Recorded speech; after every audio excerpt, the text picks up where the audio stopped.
నిలచితివి చక్కగాను నిలచి కడప జిల్లాలోన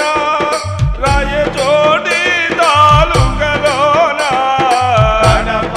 జిల్లాలోన రాయచోటి తాలూకలోన గాలివీడు మండలాన గాలివీడు మండలాన పూలి కుంటలో వెలసిదివి పూలి కుంటలో వెలసిదివి